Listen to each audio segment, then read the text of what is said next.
Salam dari HKBP Kronolong, HKBP tertua di Pulau Jawa. Bapak Ibu Saudara, sebelum kita beristirahat di malam ini, sejenak kita bersama renungan malam Salam, kita berdoa.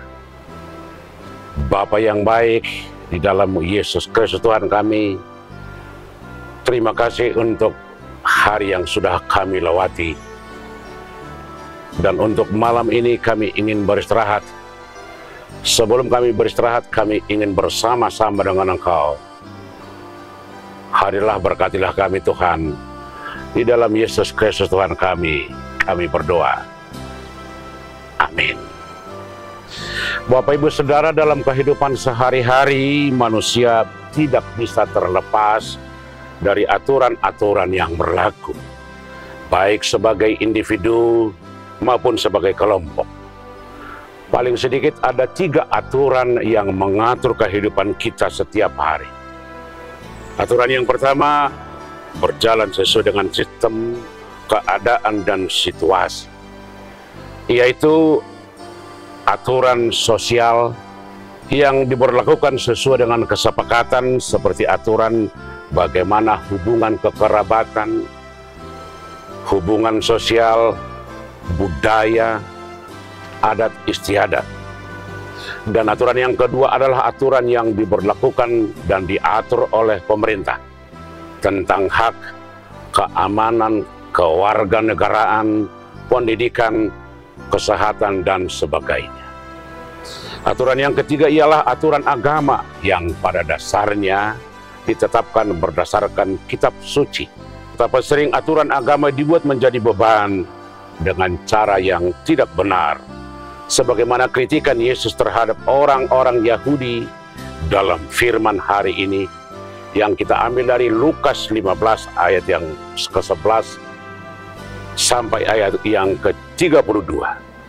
Dan yang menjadi nats pembimbing untuk kita adalah ayat yang ke-32 yang berkata demikian, kita patut bersukacita dan bergembira.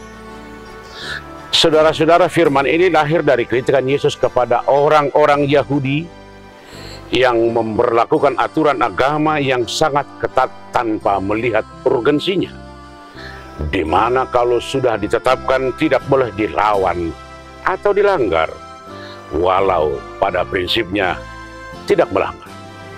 Contoh sederhana adalah perumpamaan tentang anak yang hilang, sebagaimana dalam renungan kita ini, di mana sang kakak protes keras, protes habis, dan tidak setuju dengan perbuatan orang tuanya yang menerima kembali anak yang menurut mereka sudah tidak benar. Itulah pemahaman yang salah dalam agama. Betapa sering kita tidak setuju ketika Tuhan memberikan berkat-Nya kepada orang-orang yang menurut kita jahat. Seharusnya kita bersukacita dan bergembira ketika ada orang yang menyadari kesalahan dan bertobat. Ada orang yang kembali ke jalan yang benar.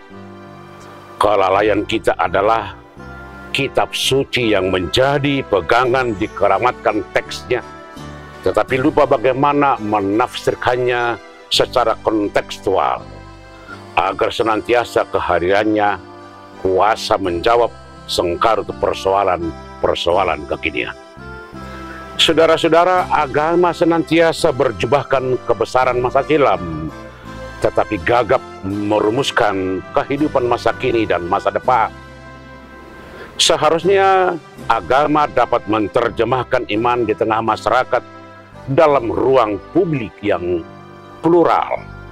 Agama harus menyentuh dan bahkan harus menjadi kekuatan kritis yang mendobrak kondisi masyarakat.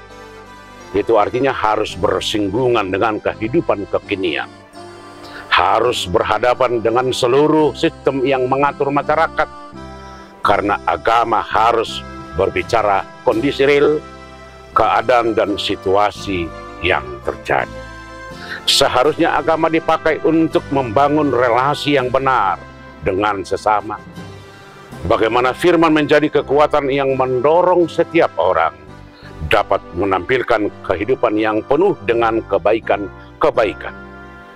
Firman Tuhan tidak pernah berhenti karena aturan. Aturan-aturan tidak boleh menghentikan cinta kasih, malah semakin menggerakkan orang untuk merawat hubungan yang baik dan benar dengan sesama dan dengan Tuhan. Bapakku bekerja sampai sekarang, kata Yesus. Itu artinya Tuhan tidak pernah berhenti karena aturan dan aturan.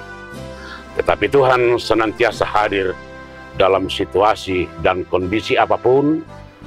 Karena itu berbuatlah, bekerjalah, Tuhan akan memberi sukacita dan kegembiraan. Amin. Kita berdoa. Anugerah dari Tuhan kita Yesus Kristus, kasih setia Allah Bapa, dan persekutuan dengan Roh Kudus kiranya menyertai saudara-saudara sekalian. Amin.